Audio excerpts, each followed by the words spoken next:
중학교 1학년 13살의 민호는 학교에서 이미 문제아로 이름이 나 있었다.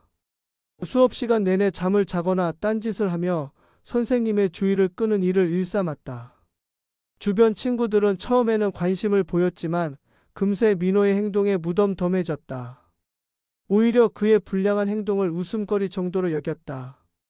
민호가 또 선생님한테 대든 장면이라며 핸드폰으로 촬영한 걸 친구에게 보여주는 상황도 종종 있었다. 민호는 친구들의 이런 반응에서 헛된 영웅심리 같은 힘을 얻었고 선생님의 꾸중은 그의 자존심을 자극하는 요소일 뿐이었다.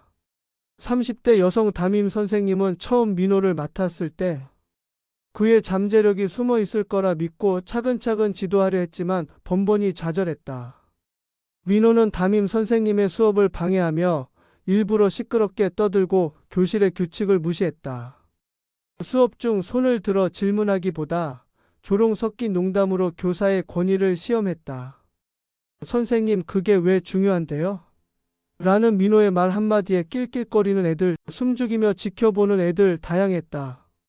어느 날 민호는 선생님의 복장을 보고 감히 성희롱 섞인 발언을 했다. 그 말은 교실 안을 넘어 학교 전체에 알려졌고 학교는 심각하게 반응했다. 당시 사건을 확인하고자 50대 교무주임 선생님이 교실로 들어왔다. 주의를 주며 훈계를 하려 했으나 민호는 벌떡 일어나 반항하기 시작했다. 선생님은 민호의 행동을 즉각 제지하려 했으나 민호는 교무주임에게 폭력까지 행사했다. 몸싸움 끝에 교무주임 선생님은 뒤로 크게 넘어져 척추가 골절되었고 전치 12주의 중상을 입었다. 하반신 마비라는 판정도 나왔다. 교무주임 선생님은 휠체어 없이는 일상생활이 어려운 상태가 되었다.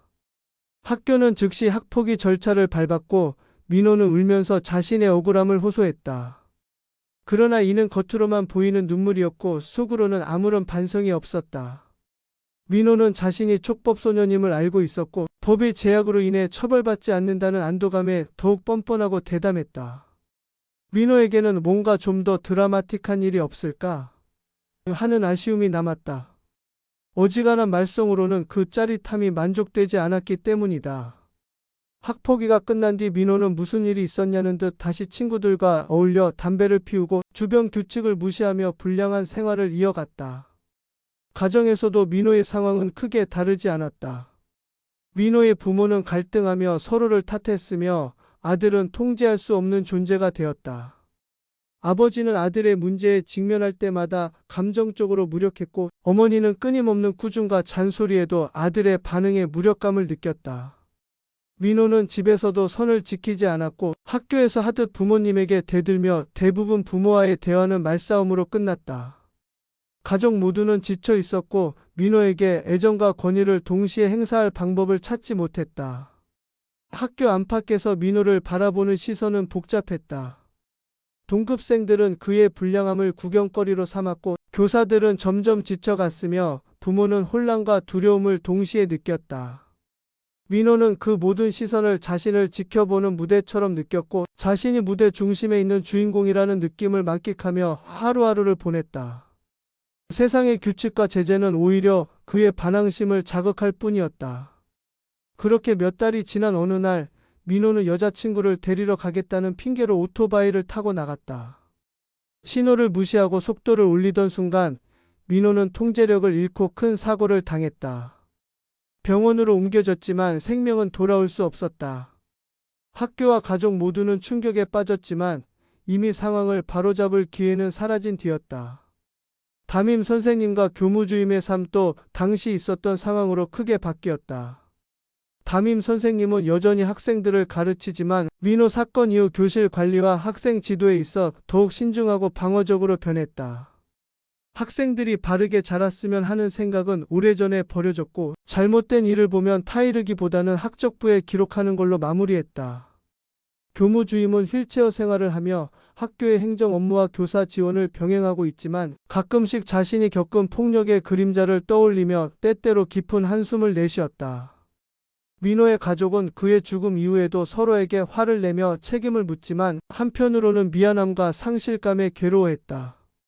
아버지는 예전처럼 술에 의존하는 날이 많아졌고 어머니는 하루하루를 눈물과 후회 속에 보내며 민호의 남은 흔적을 정리할 수밖에 없었다.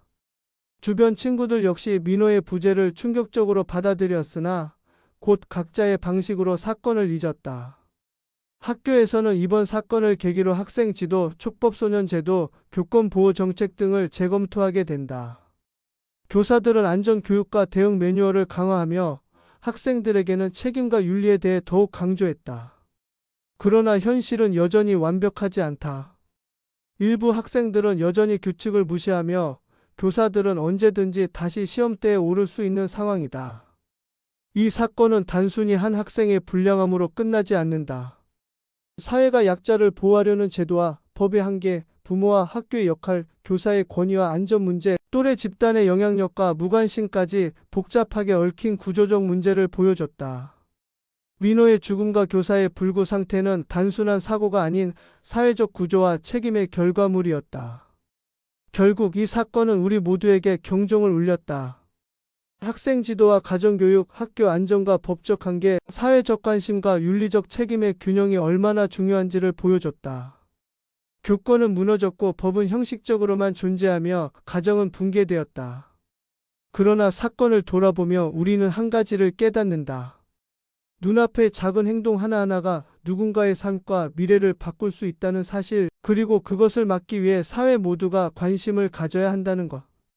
민호라는 학생의 삶은 짧았지만 그가 남긴 상처와 사회적 의미는 길게 남았다. 교사와 학교, 가족 모두는 그 후로 각자의 자리에서 책임과 회복, 경각심을 안고 살아가야 했다. 그의 행동과 결과는 누군가에게 교훈이 되겠지만 무엇보다 다시는 반복되지 않도록 우리 사회가 어떤 변화를 만들어야 하는지 질문을 던진다. 작은 교실 안에서 벌어진 폭력과 무관심이 한 인간의 삶을 송두리째 바꿀 수 있다는 사실은 분명한 진실로 우리 곁에 남았다.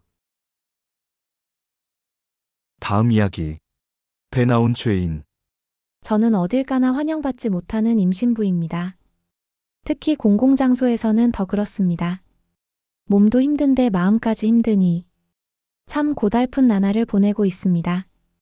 구독과 좋아요 눌러주시고 다음 이야기 기대해주세요.